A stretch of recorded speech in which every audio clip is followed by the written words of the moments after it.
Hello, good morning. My name is Teresa Casanovas. I am a pathologist and now the president of Asscat, Associació Catalana de Pacients Hepàtics, and ELPA, coordinator of the scientific committee. Here we are in Barcelona and we have the opportunity to talk with Professor Gamal Shiha. Thank you, Professor. He is the responsible of the Liver Institute, an NGO in Egypt for poor people. He's professor in Mansoura University. Yes. And he is one, among other things, very important, is one of the most important leaders in the elimination of viral hepatitis in Egypt, and also one of the leaders of the change of the name from NASH to MAFLD. I have 3 points to consider with Professor Gamal. The first one is about the change of the name, avoiding non-alcoholic and fatty in the name of this disease. What represents for patients this change? Well, thank you very much, Teresa, for this interview. The fatty liver disease is scientifically named MAFLD, non-alcoholic fatty liver disease. And there was a consensus among several scientists from different countries that there is time to change now the name. And it is not only the name, because the change from non-alcoholic fatty liver disease to metabolic associated fatty liver disease has many advantages for the patients. The first advantage is that it avoids the stigma. This is the first thing for the patients. The second one is that instead of diagnosis by exclusion, non-alcoholic, meaning you have to exclude all other causes of chronic liver disease before you diagnose non-alcoholic fatty liver disease. With the new name, it's a positive diagnosis. Metabolic associated fatty liver disease with certain criteria. If they are present, you can diagnose the metabolic associated fatty liver disease. So it is not only change of the name, but it has many other advantages. Especially, I understand, is for carrying these patients, detect all the comorbidities. Yes, because as you know, non-alcoholic fatty liver disease or non-alcoholic steatohepatitis, NASH, is a pathological diagnosis. You should have a liver biopsy. And this is not usually accepted by many patients. And this limits the number of patients with exact, perfect, accurate diagnosis. But if we use the other name, metabolic associated fatty liver disease, you will have the opportunity to diagnose many patients without having a liver biopsy. Of course, if there is a biopsy, it will be good, but you can diagnose this is the difference. You can diagnose metabolic associated fatty liver disease without having a biopsy. Yes, If I understand that you are including more patients, more cases inside this diagnosis. This is the immediate result, because if you can diagnose a case with steatosis, say by abdominal ultrasound, which is almost in all the health facilities, plus CAP with the fibroscan machine, which is present in the major hospitals, then you diagnose steatosis according to the new definition. If you have steatosis and diabetes type 2, this is MAFLD. Yeah, thank you. If you have steatosis and overweight or obesity, this is MAFLD. And if you have steatosis and the body weight is normal, no diabetes, there are certain other laboratory criteria and other criteria like the waist circumference and so on. You can diagnose metabolic associated fatty liver disease. So imagine these are the criteria, mainly without a biopsy. How many cases will be diagnosed with MAFLD? Much more than now. Much, much more than before. Yes. And if these patients are followed up and completed the investigation, how much the benefit will be.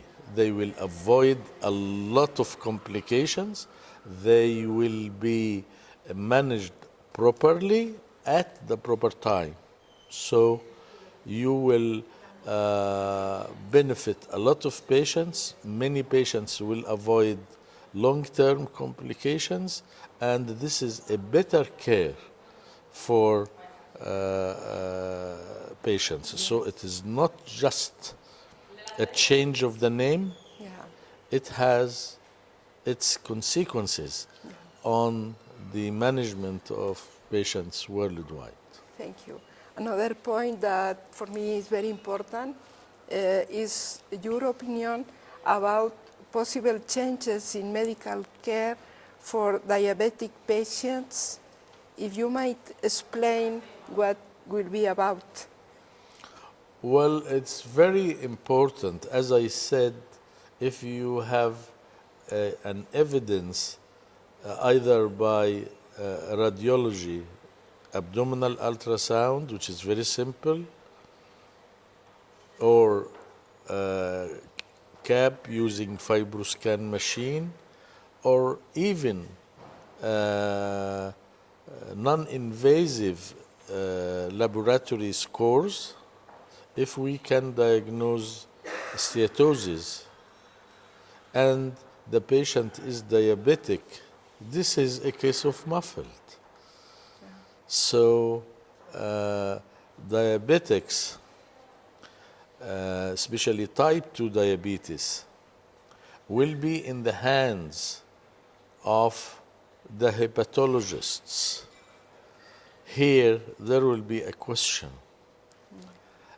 about the training of the internists to be hepatologists.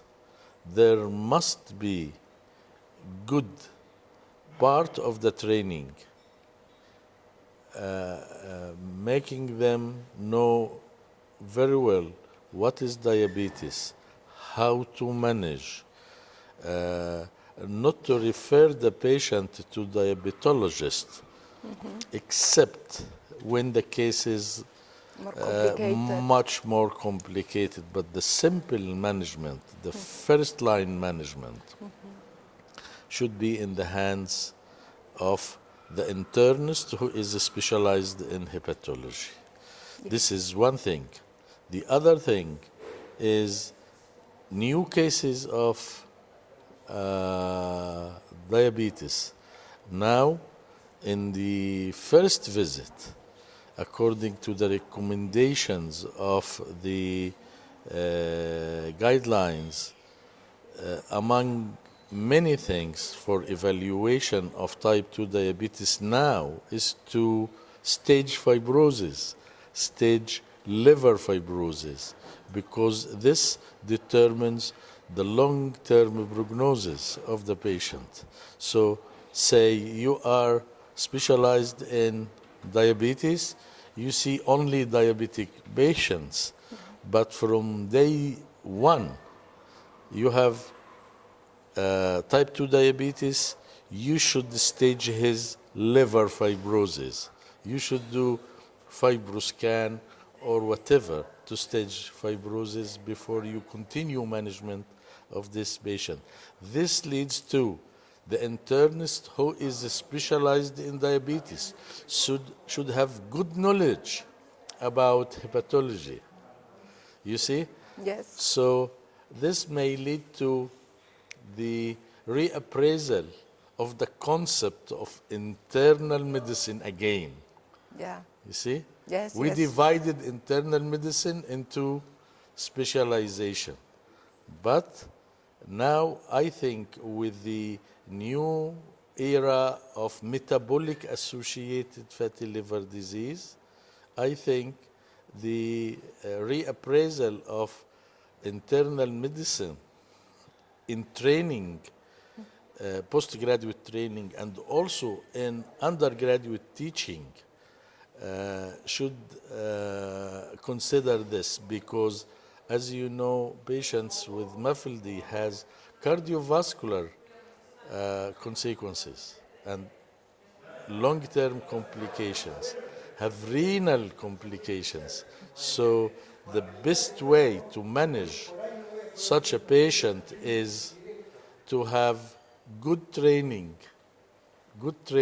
postgraduate training in internal medicine, and even during undergraduate courses, this should be considered. Yes, I understand.